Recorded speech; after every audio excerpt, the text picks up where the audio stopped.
Hey guys, welcome to Solo React Talk. Today I'm going to be reacting to linfamy, History of Japan. This one is titled How Japan's Royal Family Rose to Power. All right, let's start. Three, two, one, go. To see how Japan's imperial family rose to power, we need to journey to the Kofun period, 250 AD to 538. Kofun stands for these large burial mounds that the ancient Japanese constructed, tombs for their dead kings. At the time, there were a bunch of clans competing for land, each with their own leaders, and they left tombs all over the place. Burial mound tombs existed in the previous period, the Yayoi, but the tombs during the Kofun put the practice on Adderall. They were hundreds of meters long. At first, people just dug tombs into existing hills. But you know, good hills are hard to find these days, so they just went ahead and created the mounds by hand. Thousands of hands. Early in the Kofun period, we started seeing these gigantic, curious-looking mounds pop up all around the same area. They had a distinct keyhole shape when viewed from above, and they had similar burial objects within. A new and powerful people had emerged, and these kofun were their symbols. This type of tomb spread quickly, showing us a major power wrapping its tendrils around Japan. These people were the Yamato, one of many clans vying for power. We now know that the Yamato state was not a unified state, but a loose confederation of clans, with the Yamato clan at the top. Each clan handled its own affairs. The keyhole tombs became a sign of membership into the Yamato club. This is why I love people with massive egos, and if you're a history fan, you should too. It was the narcissists in history that built lasting monuments and commissioned books written about them, providing us with tons of information. Let's hear it for the egomaniacs that gave us these tombs. They are not just impressive to look at, they are a major source of knowledge about life in the Kofun period. Why did these tombs become symbols of power? Well, the largest tomb is that of Emperor Nintoku, which is 821 meters long. It supposedly took 20 years and thousands of men to complete. You had to be a powerful leader to mobilize enough men and resources to complete these massive projects. Around a mound, they placed hundreds of clay figures called haniwa. At first, these were just clay cylinders. Later, they depicted all kinds of things like animals, houses, people. These are invaluable because they allow us a glimpse into the Kofun life, see their clothing and architecture. So, what was the purpose of these figures? Well, there's a story.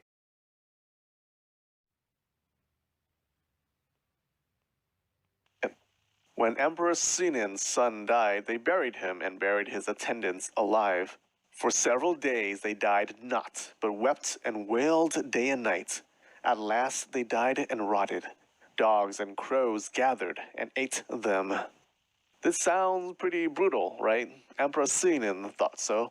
When his wife died a few years later, he asked his advisors to come up with some loophole so he wouldn't have to bury her attendants, after which the emperor heard huge sighs of relief from behind.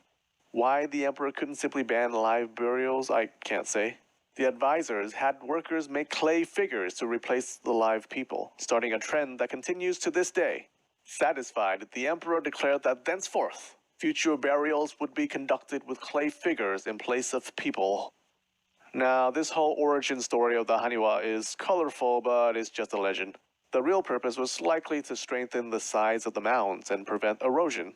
The Yamato state eventually encompassed most of Japan from Kyushu to the southern Tohoku region. They exerted their influence not only through military means, but also through strategic marriages with the elites of powerful clans. At this time, there was an influx of immigrants from the Korean peninsula who brought over new techniques for farming and making tools. The Yamato successfully employed and organized these skilled immigrants to boost their agriculture and wealth. The Yamato bestowed titles of nobility to the heads of powerful clans. You could only get a high position in the Yamato court if you had a title, and people with the highest ranked titles could hold the highest government positions. It soon became clear. The head of the Yamato clan was the emperor, and only a Yamato may sit upon the chrysanthemum throne. As the imperial family's power grew, they organized the clans under them to oversee occupational tasks to benefit the emperor. For example, the Mononobe clan was responsible for maintaining weapons for the imperial family. This all makes it seem like the emperor was super powerful, but not quite. The Yamato state was more of a confederation. The emperor largely left the clans to handle their own affairs, and the clans had complete control over their lands. Some of the powerful clans actually owned more land than the imperial family. The imperial family was still settling into its role as Japan's ruling house, not yet dominating their subordinate clans. Over the next few periods, they would try to rectify this and pass laws to solidify their grip over the people of Japan.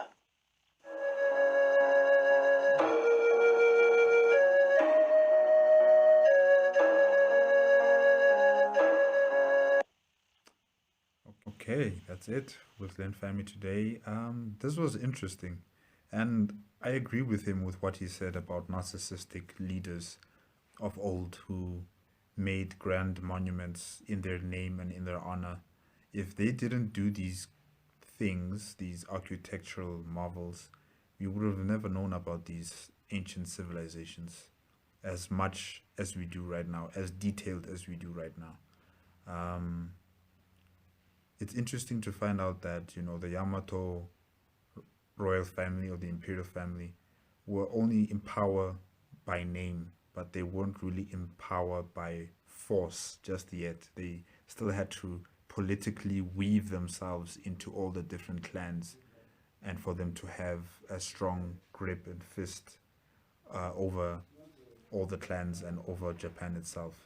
So that was also quite interesting to see that they played the long game in trying to control this new burgeoning empire that they've created.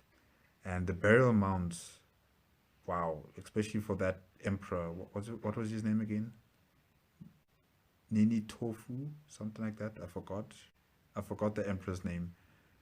With the keyhole burial mound, that was amazing. That is amazing. Um, yeah, it is quite interesting how from burial mounds we're able to see the past and how this empire grew, how rich it became with people, with minerals, with um, economy even, because it takes a lot of manpower, a lot of money, a lot of resources to build these vast complexes just to bury the dead. It takes a lot of money, a lot of resources, a lot of time. So yeah, it is quite interesting to see how from the Jomon to the Yayoi, now the Kofu era or period of Japan. Can't wait to see more with you guys. Hope to see you here again next week with another episode. And so until then, remember to give me a like if you like the video, comment, subscribe, and also click on the notification bell if you want to be up to date with my latest videos. Okay, guys, that's it. Bye-bye.